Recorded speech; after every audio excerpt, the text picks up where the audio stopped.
And by the time she gets to us, her top is ripped off. And it hits me in the face like Oh this. my gosh. Does it like really? This. Yeah.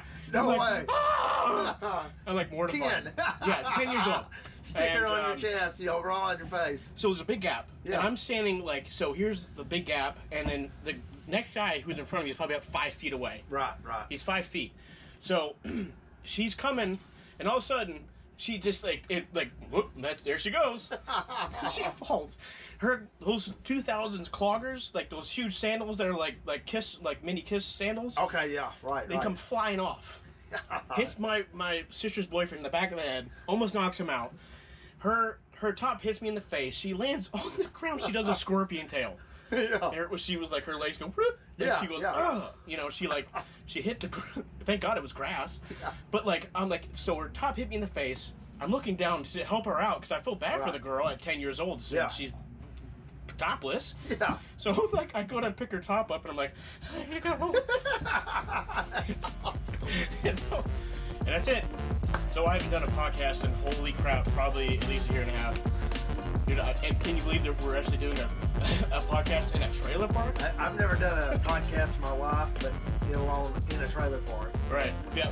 I feel like I'm exactly where I need to be at right now. Yeah, that sounds like it. Yeah. Yeah. So what's going on, man? Man, I'm just hanging out right now. Oh, hold on. Sorry, my fault. Host of the show is supposed to be doing his job, but I'm not. This is my buddy Matt. He used to work at the gym that I still go to, and we just kind of clicked and became friends there. And because he used to work the front desk, and we would just talk so much trash. I would just harass anybody. Yeah. And I really let loose on you. I'd be working out. He'd be tapping me on the shoulder as I'm working out, and look the other way, and just messing with me the whole time I'm working out. But anyways, my good buddy Matt. This is Will That Suck Podcast, and I'm your host Ian Hilton. Enjoy. That was really gay. So yeah, man. So what's been going on? What's going on lately? Man, I don't work at the gym anymore. I started a new career going into insurance, so it allows me to have more time to kind of do what I want to do because I'm an independent agent. Right. Well, it's more freeing. Yeah, and so the cool thing was I haven't had this much free time probably since high school or college. Where I could come and go. Dude, I can totally relate. I'll tell you why. Because working DoorDash, like food delivery, you can work whenever you want. You're an independent contractor. Right. So W-9. And so when I have so much, sometimes if I don't have anything to do, I'm I better find something to do. No, right there. Ended up drinking earlier. Yeah, man, I know. I mean, you've got so much freedom, but you really got to stay focused and just be productive. Doing anything, just something, is what it boils down to. Gosh, I mean, in college, I was horrible at trying to keep myself active. Like time management? Yeah, it was god awful, Yeah. Sleep until 10, 11 o'clock, I just putting things off. But now, I've got 2 kids now, so oh my God. they're the most important thing. Yeah, exactly. Just wait till you pop some of those out. So I've known you since I think 2016. That was after my second deployment. Yeah. Okay. And you probably don't remember this, but I was just visiting my family on vacation. And during Black Leave, and I ran into you. We found you on Facebook. We were started chatting and stuff like that. But I was only here for 2 weeks. But I remember coming back after I got out in last year, and I was like, hey, do you remember me? And you're like, no. Really? Yeah. I was like, oh. I was just messing around. I don't remember. Yeah. That's crazy. Yeah. How long did you work at that gym? You worked there for a while, didn't you? There about 5 years. 5 years? 5 years. Yeah. Made a lot of good contacts and everything like that. Man, somebody like you, Ian, I really connect to you because we like a lot of the same music, you know, and that has a big experience, with me and sometimes on my life. Mm-hmm. But, a lot of people that I meet don't really listen to the same type of music or know the same bands. And when I meet somebody, I'm like, oh man, you know exactly where I'm coming from. It's a little different. It's a little different. Yeah, exactly. Not a whole lot of people like the music we listen to. Yeah, exactly. But what's so funny is talking about that is you mentioned Trust Kill Records. Right. And I'm like, holy crap, that brings me back to my high school days. Right, yeah. Of, Evergreen Terrace. you know, I don't. Were they signed to Crushco Records? I think so. At one point, I mean, bands come and go a lot. You know, yeah, exactly. Yeah. Like Poison the Well, they're a really big influence. Oh yeah. On Trustkill. And you know, my buddy introduced me to them back. I was like a junior in high school, and I remember he's like, "Yo, you gotta check out this band," and he started playing it. And I was like, this sounds like crap. I did not like it at all. It was kind of like melodic or something like that at first, you know? Because it was melodic, but at the same time, there was a lot of off beats. Right. There was like, it wasn't like a stereotypical like 4/4 time, like a traditional rock beat. Because back then, dude, I was into like Godsmack, Metallica, and like those mainstream media, and that's only the thing I knew. Right. So my buddy was trying to branch me out, like listening to Mastodon, Poison the Well, you know, and all that stuff, and it took me a while to grow into that type of music. You had to have an open mind on it. Exactly. And, you know, be like, okay, you know, I'm used to this, but, you know, I really try to venture out here. Bring up that microphone. Yeah, no problem. Yeah. I'm telling you what to do over here. So your buddy's the one that kind of got you into with that? Yeah, my buddy Chris. Yeah, we went to Oviedo High School together, and I met him my junior year, and he got transferred from another school, and he hated me. Oh, really? Yeah, we're best friends now. Yeah. But he did not like me. I had long hair. I smoked a lot of pot. Hair Yeah. I smoked pot, and he was not all about that at all. Like straight edge kid. Oh, okay, yeah. And so what ended up happening was, we had to make a song for a student counselor, a guidance counselor. Yeah. And so, he was my buddy, Robbie. He's been on the show before. Okay. And he knew Chris from TV Productions. Right. And they hung out together, and you know, they became friends. Right. And then Robbie was like, "Hey, like, don't you need a drummer for this song that you're doing?" He's like, "Yeah." He's like, "Do you have anybody in mind?" And he goes, "Yeah, my buddy Ian. Yeah. He plays, like, he's really good." I didn't know you drummed. Yeah, Dude, I've been cool. forever. I used to play back when I was like 8 years old. Yeah. Nice. But he was like, "Yeah, I'll introduce you to him." And so I walk up, long hair, like what's so weird about my hair is that it would go straight and then curl up, so it looked like one of the Brady Bunches. Yeah, right. Okay. That's like a skill for it to do that, right? Yeah. And it just, you know, looked like a surfer, you know, whatever. And so he takes a look at me, he's like, "Who's this kid?" Right. Like, you know, judgy. But then he's like, "Okay, let's get him on the drums." Yeah. So we had, our classroom was like it was separate from like the actual production. Right. Like where the studio was, like where kids would actually go in front of the camera, and they would do like the news in the morning, like the just announcements or whatever. And so they had a classroom and then a studio. So he put his guitar and his his drum set in the studio. Okay. And it's not that great and soundproofed. Yeah. It's not great. It's a big studio. Right. Cameras and everything in there. Yeah. But upstairs was a web development class. Okay. Just right upstairs. Yeah. Right above the production. That's awesome. And so we go on there, and he's like, "Okay, I got this riff." And he's like, "Just see if you can get it." And he's thinking to himself, he's saying, "This kid ain't gonna get nothing. He's not gonna get it." And so he starts playing, and I'm like, "Okay, I got that." So I'm gonna start playing. He goes, "Okay." So he's getting it. And so we started jamming out, and like all of a sudden we're just jamming. Right. And then it's during class. Like, this is our second period class. That's awesome. And we're jamming out. These kids start coming out from the classroom and start like looking at us, and there's one fat chick. You know, like those, like back in high school, like the fat chicks with the long hair who were in the metal. They had the jean jackets on. Yeah. And, like, had their like little Slayer patches. There's patches all over. Right. Dude, this fat chick was jamming out. Was she really? She was like her hair was going like this. Like she was. Anyways, so I just like, and she was the only one doing it. Yeah. Literally in front of like probably 15 kids, she's literally the only one doing it. Right. So anyways, so we get done because our teacher comes in. He like busts open the door. He's like, "Hey, knock it off!" Yeah. And I was like, "Hey, we're just practicing." He's like, "No, you gotta practice after class." He's like, "I just got a call from the web development class above us, and a freaking monitor fell." The what now? The computer monitor fell. Oh, did it really? Because I don't know what happened, but we were just... Yeah. It was a reversion, or maybe that kid got scared because like we might have like hit a chord and it was too loud, and he jumped and hit the monitor over. Right. And he didn't tell us how, but apparently one of the computer monitors fell over and broke. Yeah. So we broke like a $700 computer. Man.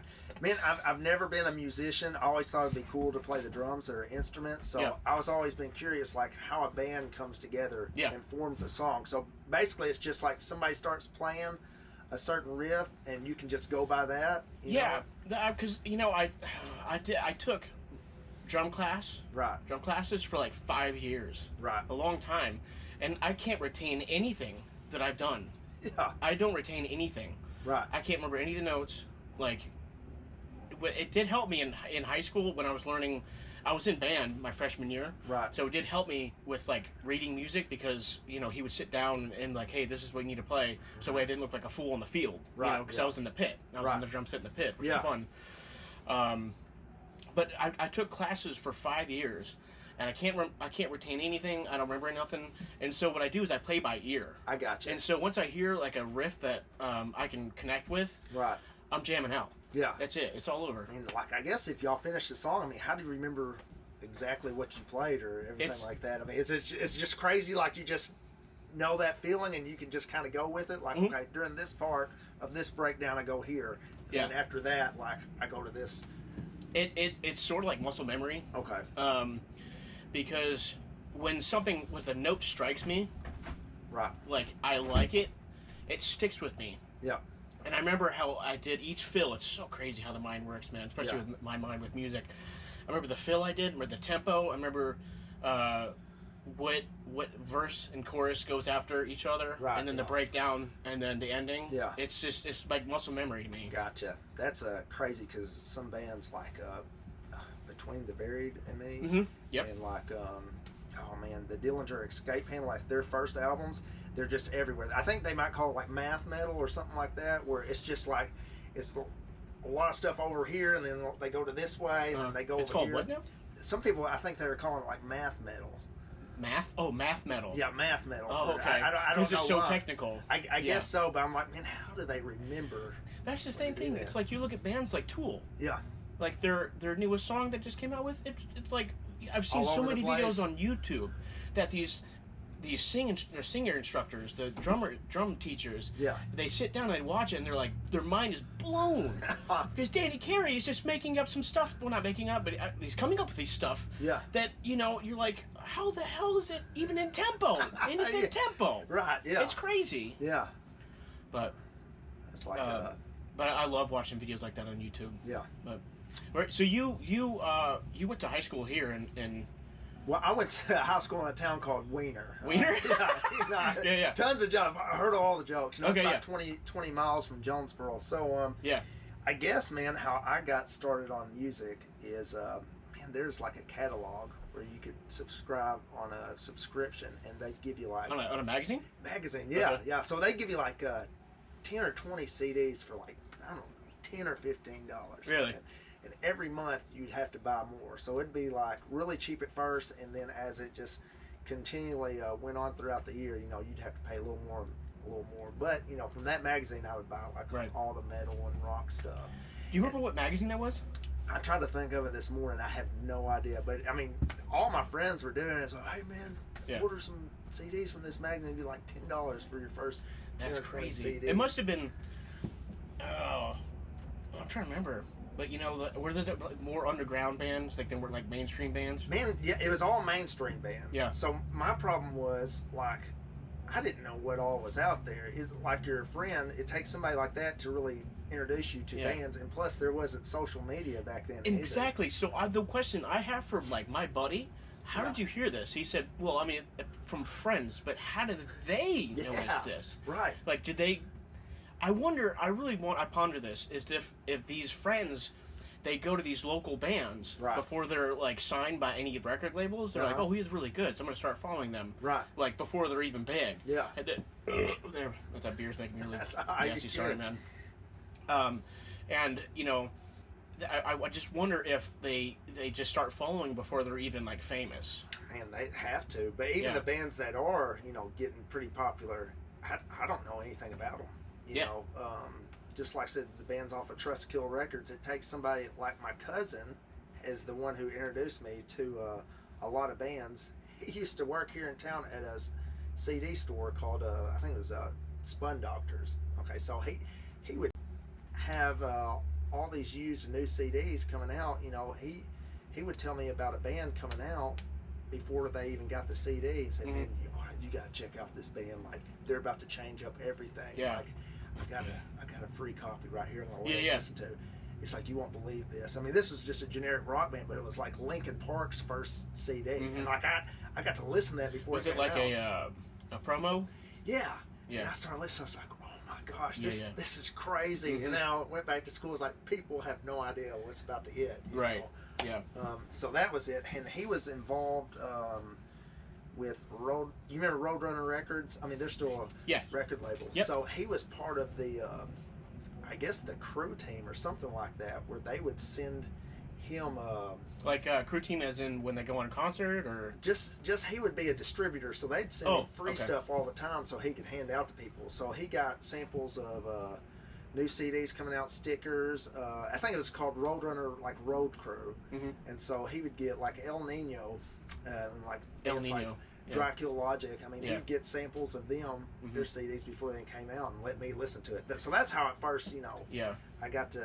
So that makes sense, because he works at a record label, or at a CD, place, CD store, a record store. Right. So he would get I think every Tuesday. Yeah, that's it, man. Every Tuesday comes out, like new albums come out. Right. Yeah. So I guess you have to wait every Tuesday. But I'm just so bad at finding new bands. I listen to the same stuff all over again. When I go to the gym, it's like the same stuff. Like, cause I guess it's like something that triggers in my head that like, that it puts me in a state when I'm at the gym. Like when I'm listening to the same stuff over again. So it's like it just trips something, or I'm getting more energy out of it. I don't know. But once again, like, dude, I'm so bad at finding new bands. Even like new stuff comes out, I don't have the patience to sit there and listen to it, and you know, I'm so bad at it. But I mean, like, just give me 2 songs that I know are gonna be good. Let me listen to those. Exactly. Right there, you know?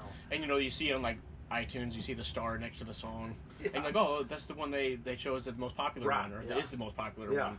And you're like, or you listen to it, and you're like, and then later on, you're like, oh, I love it. Right. Yeah. Have you ever those moments where like you listen to it so many times, like, damn, this is catchy. I don't like it, but now I'm starting to like it, and then all of a sudden, like, you're playing it like it's on repeat. Yeah, exactly. You probably did this, man. Going to a CD store, you started noticing FYE. My first CD store was FYE. FYE? Yep. In the mall? In the mall. Yeah, bro. You ever heard of that? FYE? Yeah, it's like for your entertainment. Yeah. I mean, they had a ton of good stuff. Oh yeah, man. But they're so expensive. Do you remember like albums were like $20? Yeah. Like you would $18.99. I have to cut like 3 lawns just to get a CD. Yeah. And I was like, okay, I know these couple of songs are good, but what if the rest of the album just totally just sucks? Like, I'm out $20 right there. I know. For like a high school student, you're like, man, that's a ton of money. It's like one song. Allowance. Yeah, exactly. Like when I bought Master of Puppets. So I think I bought that album just to feel cool. Right. Yeah. You know, I liked Metallica, but I wasn't like hardcore into it. And it was thrashy, you know, and I was young. I wasn't into thrash. Right. There was only one song that I want to listen to. It was Master of Puppets, and it was like 8 minutes long. You know, it's like, who has time to listen to 8 minutes, especially when you're like 9 years old, 10 years old. So, yeah, that's I think I went on a lake trip one time, and I bought 2 CDs, and it was like Alice in Chains' Dirt and Master of Puppets.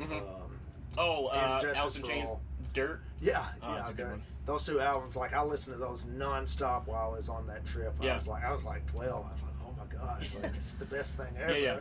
Dude, I remember the first time I heard Slipknot. Holy crap. Yeah, man. Dude, I bought their self-titled album that came in '99. Yeah. And when I heard Servicing, right, I just bought my brand new it's like surround sound DVD player that comes with like a huge bass, and 15 speakers, right, and like a sound bar. And I remember I noticed my mom was not home at the time. That's the only way I can listen to it. Right, I put it in there, and it's like, fuck it all. Fuck this. I didn't and you're like, this is amazing. Yeah. Dude, I'm jamming out. Dude, I am headbanging by myself. Yeah, right. Yeah, by myself. And I remember hearing this like, hey. And my mom's like, hey. Like, turn that down. I don't like that music. Oh, yeah. That's great. She's like, I don't like that language. Because it's just like, fuck it all. Yeah. Fuck this, and you're like, yeah, I'm a rebel. Man, dude, when an album is good, when you haven't heard of the band, but you put it in, and every song is like, I can't. These are all amazing. Yeah. Like, it's just like consistently. Like, when is it going to end? You know? What kind of album hits you that you first experienced? Like, your first album that you thought you could list through from start to finish? Yeah, man, what album would that be? It was probably Killswitch Engage. Wait, which one? Their album with Fixation on the Darkness. Okay, yeah. Right there.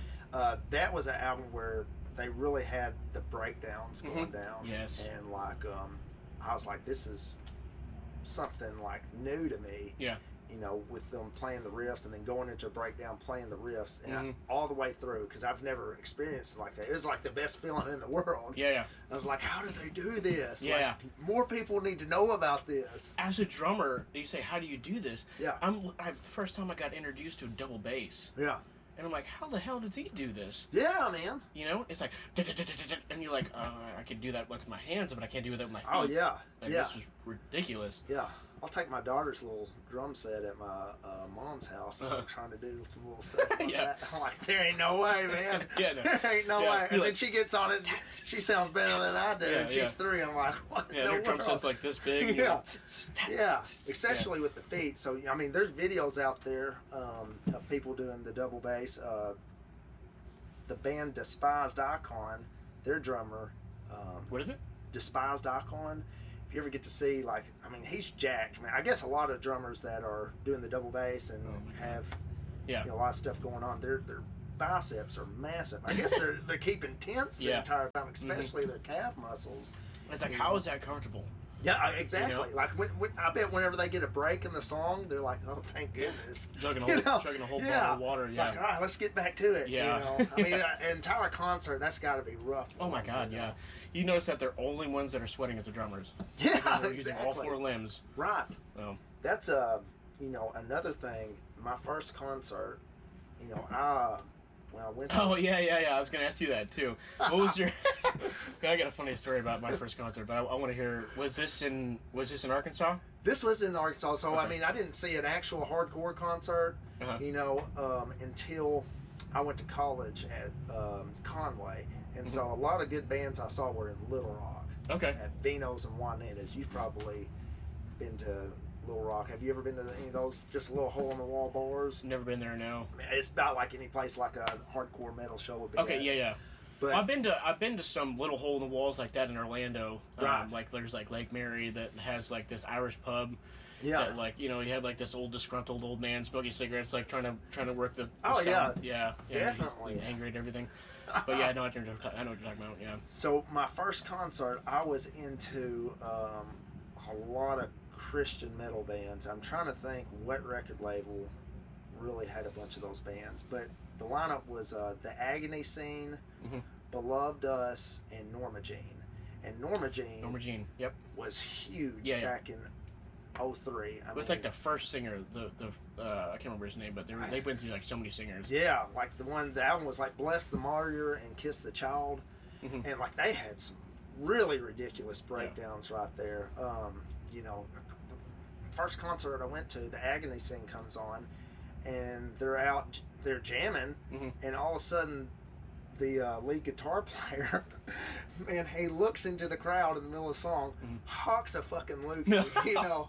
It's a Christian guy? Huh? Yeah, hawks a loogie, man, you know, straight in the crowd. Oh, and one of the dudes in the crowd, man, jumps up and catches the loogie in his mouth. I was like, oh my gosh, this is so cool. I'm not going to catch it, but I was like, you know, first show, and, you know, especially like the mosh pit and the pit, you know, I'm backed up against the wall and people are doing all these crazy kicks and stuff like that. I mean, it was just chaos. Beloved Us, the drummer was actually the singer, and that's really crazy that drummers, they actually do sing also. Yeah. I mean, hands off to them, you know, doing that. And I was like, where's the singer at? And my cousin was like, he's the drummer right there. I know. I was like, no way. It's like, what's that one band that sings so, Atreyu. Yeah. Atreyu. They're got a great singer. They have 2 singers. Yeah, I didn't know that. Yeah, right. And he, at first, I think he was like the backup, and then became some part of the lead, and Mastodon, like he started the backup, and then he's like singing full songs now. Okay. Yeah. Golly. It's nuts. Solid State Records. That's what the Solid State Records. Yeah. Remember the Chariot? Yeah. Was that a spin-off of Norma Jean? Yeah, the lead singer started his own band, the Chariot. Right, I could be making this up, but I know that he was in the Chariot. Yeah. But, no, I had a really good following. Yeah, it was like Solid State Records, and then it was Tooth and Nail Records. Tooth and Nail was more like a modern rock, but Solid State, was the good ones. Every time a CD would come out, I'd look in the middle. I would always look on the back, and I'd see which record label somebody's with. Mm-hmm. If I saw like Relapse Records, I was like, oh, this is probably not stuff I want to get into now. Yeah. But if it was like Trust Kill, Roadrunner, Solid State, there's Victory Records. They had a lot of. I started getting more hardcore and like Hatebreed, that type of Hatebreed bands right there. They are a little more motivational stuff, and I started picking up on that. Yep. But that's kind of how it happened. More angry at the world. Yeah, exactly. But you said you had a crazy story happen, man, your first band? So my sister got me into like mainstream rock. Yeah. We were listening to a local radio station that was pretty big in Orlando. And every year they did this thing called Earth Day Birthday. Yeah. Right? And they held a concert in this big field, right? And had like dual stages, so like, one stage would shut down. Yeah. The other stage would be up. It'd be like Seven Dust, Godsmack, all the bands like that back in the day, and I was obsessed with, right? And so I'm like 8 years old. My sister and her boyfriend at the time are taking me, right? And I'm nervous because it's my first concert. I'm nervous about everything. I'm seeing girls in like thongs. And I'm like getting real nervous, right? I'm like, ooh. And what am I supposed to do here? Some hot chick slaps this sticker on my chest, and it says, "Don't be a dick." And it was for some charity. Yeah. Don't be a dick and support this, blah, blah, blah. And so I'm like, I have like dick on my chest, and I'm like, my mom does not approve, So I'm just scared shitless. Yeah. I'm excited because I'm seeing the bands I wanted to see. Yeah. And during this time, it was just like, it was like a minor version of like Woodstock, like how free it was. Right. Like you could get your boobs painted without the pasties on. Okay. So it's like, I remember standing there and listening to Seven Dust, and there was this like hippie, probably 26, 27. I'm 8 years old. Right. And I'm looking at a pair of boobs that look like a pair of bananas. Right. And how old were you again? I'm like 8. 8? Okay. Oh man. Yeah. I'm thinking you're like 13, 14. No. Okay. I'm like, well, okay, maybe 10. Maybe still, 10. Bro. Still. Little young. Oh man. And one girl slapped that sticker on him, man. She probably knew what she was doing. Thought it was hilarious. Yes. Hold on. Come on. Hey, get out of here. Hey, come on. Go lay down. That dog wants to be in the show. No. You're adopted. So I'm staring at my first pair of boobs. Yeah. And I'm like, ah. And so that she, and when you're 10 and you see your first pair of boobs, you're not going to stop looking at them because you're like, wow. Yeah, right. That's a real pair. That's it. Yeah. That's like what I've been waiting my whole life to see. What's next? Yeah. Yeah. What's next? Yeah. And so she kept like doing this, like, okay, kid, and so like start turning this way, and I was like.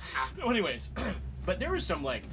The mosh pits were just, they weren't like going to like a Mira concert. Yeah. Or like like those bands we were just talking about, like Poison the Well, whatever. Right. Where they're like kind of punching, throwing like this. Yeah. Just circle pits. Right. Real light. Yeah. Nothing. Right. Nobody wanted to hurt anybody. If they got into a fight, they would push it outside the circle pit. Yeah. Right. But I just don't understand why a woman would come to a concert and like a spaghetti strap that ties off in the back. Yeah. When you want to crowd surf. Oh my gosh. Do you not realize that there are some sick mother effers out there who want? Yeah, exactly. I mean, you're gonna get it. There's 1,000 hands touching you. Yeah, right. One guy is gonna be like, whoop. Yeah. Whoop. And so I'm looking. Okay, so here's the story. Once again, 10 years old. Yeah. There's like we're in a good spot. Just outside the circle pit. I'm watching this thing going on, getting nervous because they're circling like really, really fast. And there's like this stoner dude in here, like white, older dude. He's got like a Jamaican beanie on. Yeah. Right, like a Rastafari. Right. And he's like just running around in circles like an idiot. Right. Yeah. And so, and looking at him like thinking this is really weird. But all of a sudden the circle pit stops, and I see this girl, a blonde-haired girl, get thrown up, like somebody like how you get up on a pit or like you want to crowd surf, some guy usually lifts your foot up. Right. And like throws you up there. So, I mean, she was soaring up there. So people were like trying to catch her, and she's like hitting people, like elbowing people. Yeah. And so she's crowd surfing, and she's like, yeah, woo! And all of a sudden, I see this guy's hand go, whoop. Start pulling. She's wearing a spaghetti strap. Right. And she's like, the early 2000s spaghetti straps with like the loafers and those big clogging sandals. Yeah. And so they're pulling at it, and she's coming. This poor girl. There's a opening. When sometimes you crowd surf, people send you to like they're supposed to send you to the front, so that way like the bouncers or the security guys can come take you off. Right. Because it's a big concert. They have gates and everything. Yeah. They're supposed to send you. So they started sending her back, and there's gaps in the crowd, and they're sending her back this way. Yeah. And sending her back, and all of a sudden like, oh, she's gonna fall, and like her top keeps like getting like undone. Yeah. And by the time she gets to us, her top is ripped off, and it hits me in the face like. Oh my gosh! Does it like really? This. Yeah. No I'm way. I'm like mortified. 10. Yeah, 10 years old. Stick it on your chest, raw on your face. So there's a big gap. Yeah. And I'm standing so here's the big gap, and then the next guy who's in front of me is probably about 5 feet away. Right. He's 5 feet. So she's coming, and all of a sudden she just whoop, there she goes. She falls. Those 2000s cloggers, like those huge sandals that are like mini Kiss sandals. Okay, yeah, right. They come flying off. Hits my sister's boyfriend in the back of the head, almost knocks him out. Her top hits me in the face. She lands on the ground. She does a scorpion tail. Yeah. She was like, her legs go whoop, and she goes, ugh. She hit the thank God it was grass. Yeah. But so her top hit me in the face. I'm looking down to help her out because I feel bad for the girl at 10 years old. So she's topless. Yeah. So I go to pick her top up, and I'm like, here you go. That's awesome. And so she's like, oh, thank you, sweetie. And I'm like, you just got thrown. Yeah. And your back is probably messed up. Like, go to the aid station. Yeah. Like, go get checked out. She's like, oh, thank you, sweetie. And she's like, nothing happened. Just put it back on. I mean, you saw it happen as she started out, like crowd surfing. I already knew what was going to happen. Yeah, and then it just started slowly coming back your way. And you're like, is this really? Oh, my gosh. Because, my brother... Oh. Yeah, sorry, my pad just went out. So my sister's boyfriend was telling me, when you're crowd surfing, they usually send you to the front. So that's how I knew, you know. And so I'm seeing other guys and girls getting stepped to the front. Right. And all of a sudden, I don't know if she was just some dumb dodo that people knew that she was just dumb around in that crowd. Yeah, and they're like, turn her back. So I'm seeing her come back. I look at him like, hey, is she supposed to go forward? Yeah, exactly. And then she got sent back, and that poor girl. But yeah, that was my first experience. Nice. Yeah. That's pretty 8 or 10. Yeah. I got exposed early. Needless to say, I got exposed early. I didn't have it until I was like 18, 19. Have you ever crowd surfed or anything like that? Too scared. Never did it. I did it one time, okay, and the entire time I was thinking, how does this even happen? Because none of my buddies would go into the mosh pit or anything like that. Right. I was like, well, I've seen on videos, looks like they're just jumping on people, and then they carry them off. And if you're not paying attention, some body part's gonna hit you on the top of the head. If you're staring forward and they get sent this way, you'd be like, pow, or you gotta be paying attention. Right. So I'm thinking, man, maybe I'll just do that, try jumping, and see if somebody pick me up. And I was actually, it was Kill Switch. It was Seven Dust also. Really? Concert. It was back probably maybe 5 years ago in 2015. But the first 2 attempts unsuccessful. I go sprinting, trying to jump, and I'm pretty much just ramming the back of whoever is right there. Yeah. And I guess after the second time, and then the next time, they're like, all right, this guy's trying to crowd surf. Right. But jumped real quick on the guy's back. He catches me, throws me up there, and then I start crowd surfing. It's like, all right, man, finally did it. Dude, it's a pretty cool feeling of people just pushing you along the crowd. They did push me up to the front, and the bouncers got me. But the thing was, the bouncer said, "You do that again, man, you get kicked out or whatnot." Really? I was like, "Well, that's." They don't send you back? They don't send you to go back in the crowd? No. They just said, really? "You're gonna get kicked out next time." But it's a pretty cool feeling being lifted up there. Yeah. Right. But I get you just start trying to jump on people. You gotta trust people. Yeah, oh, exactly. Yeah. That was the whole thing. I was like, man, screw it. If I fall on my head, I guess I'll fall on my head. But So, the first time I saw Korn was 2006. And it was an awesome concert. We had these stickers so we can go backstage and meet them. Oh, really? Cool. But we never did it because we had to go find a security guard to go back with us. Yeah. And we couldn't find one. And if we did find one, they were like telling us to go F off, go somewhere else. You know, whatever. Right. And so they were like, whatever, we're just going to enjoy the concert. Yeah. And it was a great one. It was like Five Leaf opened. Then it was Stone Sour. And then it was Korn. Awesome. And so, I mean, they were playing, and it just like whatever, it was in the Hard Rock Live in Orlando, next by Universal. And that was such a great, I don't know what you call it, club, I guess, or bigger, I don't know what you call it. But the sound was just so good. Yeah. Everybody's getting into it. You know, this is like when people were starting to like mosh, like push each other around. Yeah. And they're like, whatever. And so, they're probably good like 5 or 6 songs deep. Right. And my favorite song comes on. What's that? Make Me Bad. Yeah, okay. Yeah. Great song. And he goes, stop. I'm like, I'm like 17, maybe 16, 17. Yeah. Never moshed before. Yeah. It just threw you in there, didn't it? No, but this is, okay. So this is what happened. It's like, it goes, I'm like, oh yeah, I'm getting into it. And then it goes, I'm the only one. I run out there, my buddy sees me. I'm the only one out there. And everybody's just like, yeah. I'm like trying to push people, and they're like, what are you doing? Some fat dude pushed me down. No, and he said, stop. I'm like, stop? Like, this is the good part of the song. Picking up songs, like, I'm so embarrassed. My buddy's over on the side dying laughing. He's howling because I just look like such an idiot. I'm glad you brought that up. That's hilarious, though, because, the times I've went in the pit, like, there's certain songs that, kind of get you in that moment, and you're like, man, I'm ready. I don't care. Like, I'm feeling this song. I want to go out there. Right. But nobody else is feeling that part, too. And you're looking at it like, come on, guys, this is the best part of the song. Right. And I've went out there before and started, doing my thing, and nobody's around me doing it. And I'm like, I'm singled out right now. Yeah. And you're like, yo, help me out. Yeah, man. I don't care if it makes you look stupid. Help me out, bro. Like, I'm hanging. Exactly. Yeah. So that happened to me first time I went in the pit. The 18 Visions, they had a song, I think it was called You Broke Like Glass. And, like, I love that song. It was, it started up, I was just like you. I was like, let's go. Went out there, nobody was out there. But, I got out there and did my thing. And I was like, the whole 20 seconds, I was like, okay, I did it. I'm done. Yeah. You're so proud of yourself. Yeah, mark it off the list. All right, what's next? I did it. Yeah, exactly. Yeah. And everybody looked at you like, man, what did you just do? Right, like, exactly. You looked ridiculous. Oh, no. That whole other conversation that we had when my thing died, it just stopped recording. Oh, did it really? Yeah.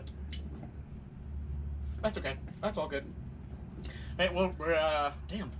What time is it? How long were you? We're at 37 minutes. Okay, nice. So it seems like we've been there for about 5 or 10 minutes. Yeah, I know, right? It goes quite quick, yeah. Well, that's kind of what happens when you click with somebody. Man. I know, and I'm so glad you can come on and talk about this stuff. I know it got cut short, but that's all right. My iPad sucks. So, but dude, I'm so glad you came out to do this. Yeah, bro. For real. I mean, I haven't done a podcast in forever. Yeah. And kind of jealous you got the blue mic. I'm stuck here with the black one right there. I know. You're all pretty over there. Yeah. I'm the host of the show. Okay. All right. I gotta run this train. Sorry. But yeah, man. Once again, we gotta follow up though. We have to do this again. Yeah, dude. Definitely. Right. Hey, you heard it here. It's just WTS-Podcast. Thank you for Matt coming out. Yep. Y'all have a good one. Appreciate it. See y'all. Good deal. Pretty fun right there.